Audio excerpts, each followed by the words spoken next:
Hello guys! Morning! So, tara, breakfast tayo. Samahan niyo ako ah. So, this is what we have today. So, we have corned beef and egg scrambled. Tapos, ito meron tayo green tea.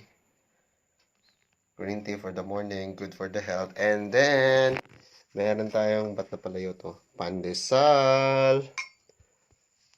Hindi ka Pilipino kung wala ka nito. Okay, here we are. So, una is kukuha tayo ng isang peraso ng bread or pandesal. So, ah, paano ba tawag to? So, ganito ang gagawin natin. I-unfold natin into half. And then, lagyan natin siya ng corned beef. Gawin natin siya palaman dito. So, meron na siyang corned beef. After nyan, lagyan natin ng egg.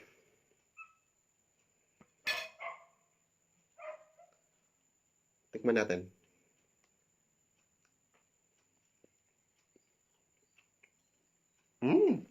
It's good. Sarap. As in. Mm. So, may apat pa ako dito na pandesal. So, mukhang mauubos ko yata ito lahat eh.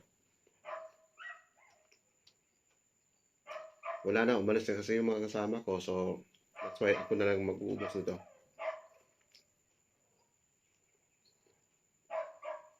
Kayo, anong breakfast niyo dyan? Ubos na. Bawat pa ako ng isa.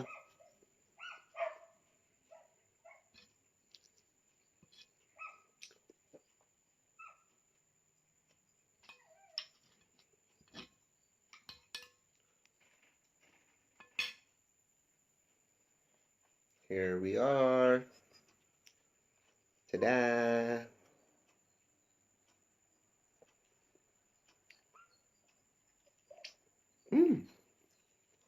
And then, green tea.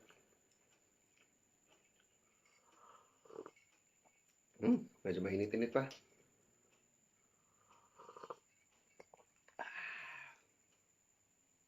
Enjoy!